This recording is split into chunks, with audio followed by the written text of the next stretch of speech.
अजीब लगता है ये देख के कि भगवान से भी लोग रूठ के बैठे हैं। जिसे भगवान सारी दुनिया में चुन चुन के सिर्फ उन्हें ही दुख देता है, जैसे कि शायद भगवान को उन्हें ही सताने में मजा आता हो। पर ऐसा क्यों होता है?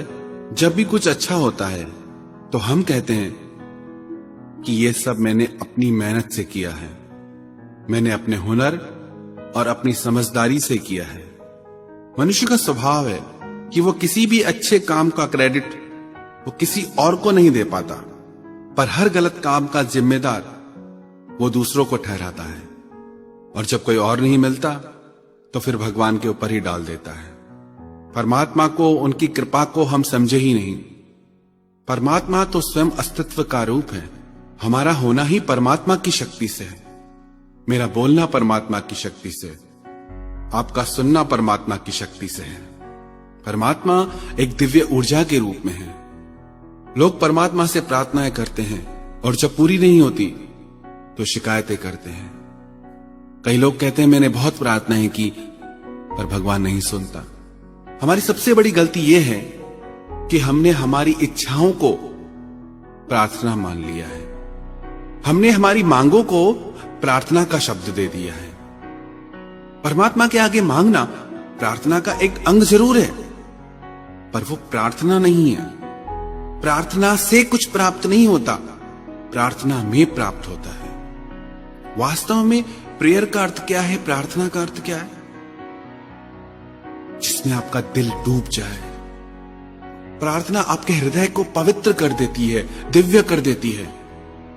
और पवित्र हृदय, दिव्य हृदय जो भी कार्य करता है वो जिंदगी में हमेशा खुशियां लेके आता है, अपने लिए भी दूसरों के लिए भी।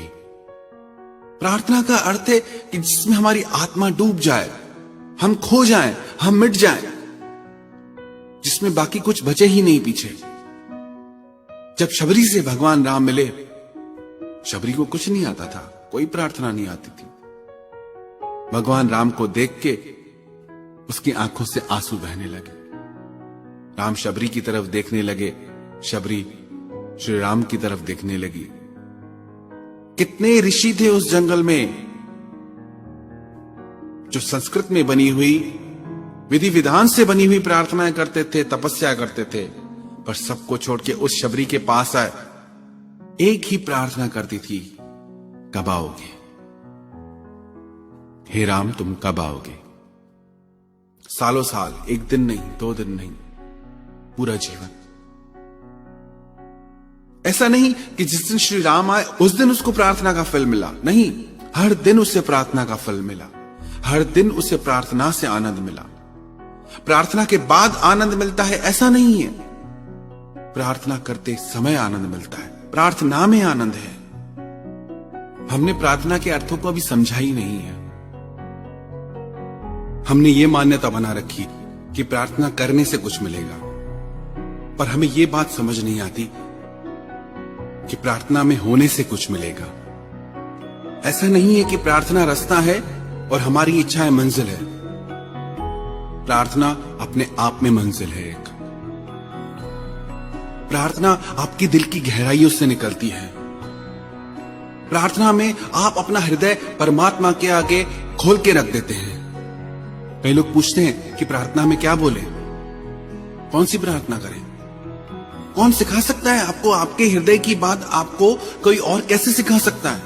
इसलिए फिर लोग कहते हैं कि हम रोज प्रार्थना करते हैं, भगवान सुनता नहीं। शायद तुम्हें पता ही नहीं कि प्रार्थना कहते किसे हैं। हमारी हालत ऐसी है कि एक व्यक्ति रोज रेस्टोरेंट में जाता है, कि रोज पूरा मेन्यू कार्ड पढ़ता है, और फिर भी उससे शिकायत है कि मेरी भूख नहीं जाती, मेरा पेट नहीं भरता।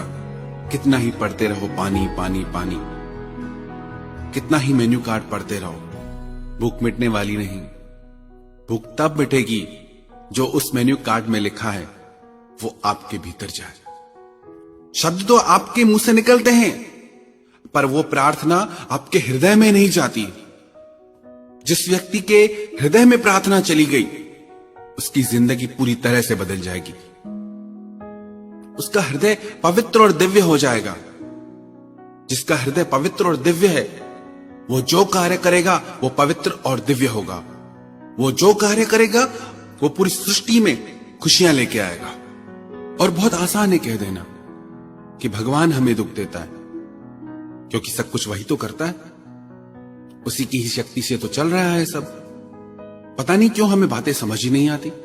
परमात्मा एक दिव्य ऊर्जा के रूप में है, पर हर कार्य के पीछे परमात्मा जिम्मेदार नहीं।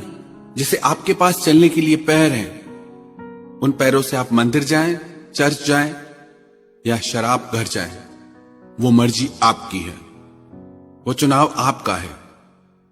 हाँ, ये सही है, हर कार्य होता ईश्वर की शक्ति से है, पर प्रत्येक व्यक्ति कर्म करने के लिए स्वतंत्र है। जैसे आपके घर में अग्नि की सुविधा गैस के रूप में है, अब उससे आप खाना बनाओ, आपकी मर्जी, या उससे अपना घर जला दो, वो भी आपकी मर्जी। हालांकि घर भी अग्नि ने जलाया, खाना भी अग्नि ने बनाया, पर चुनाव हमारा था कि अग्नि की शक्ति क्या करे। बिना अग्नि की शक्ति के न खाना बनेगा न घर जलेगा। अब यदि इसमें हम कहें कि इस अग्नि की वजह से मेरा घर जल गया, तो एक अर्थ में यह सही भी है और एक अर्थ में गलत भी है। याद रखना, परिस्थिति चाहे कैसी भी हो, हम हमेशा चुनाव करने में स्वतंत्र हैं। बहुत आसान होता है हर दुख की, हर गलत बात की जिम्मेदारी किसी और पे डाल देना। परमात्मा दुख नहीं देता। हमें तो शायद ये ठीक से पता भी नहीं कि परमात्मा है कौन, तभी कुछ भी बोलते हैं। लगता है कि शायद कोई ऐसे ही बैठा है ऊपर, सब चला रहा है। परमात्मा अस्तित्व का नाम है। आप भी परमात्मा की वजह से हैं। क्या आपको याद है दुनिया में आप कब आए, कैसे आए?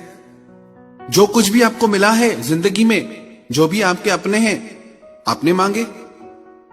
किससे मांगे?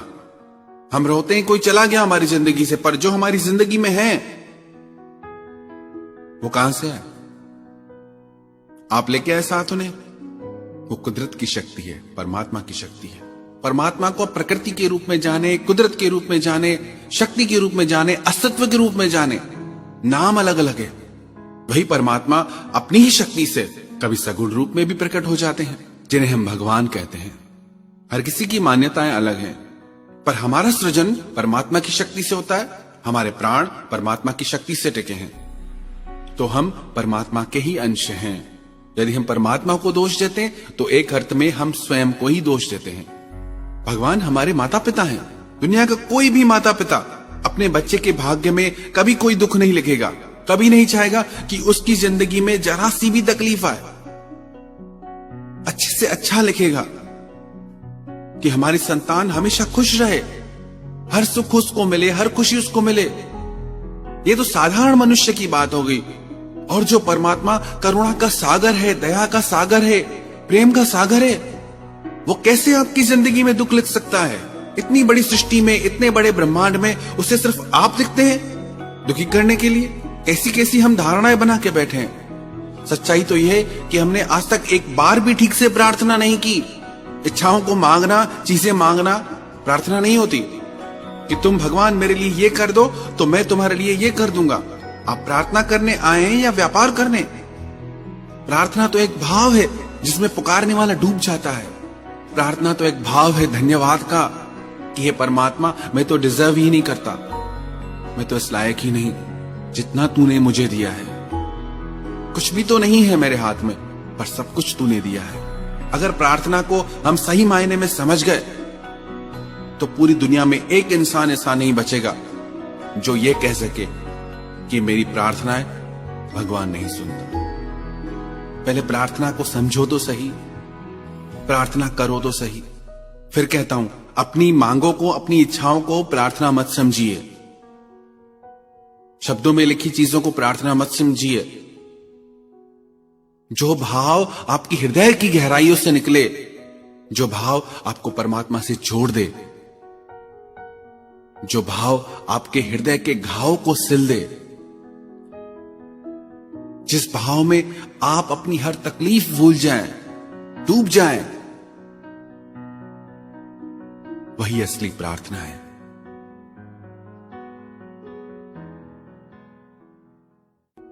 अजीब लगता है ये देख के कि भगवान से भी लोग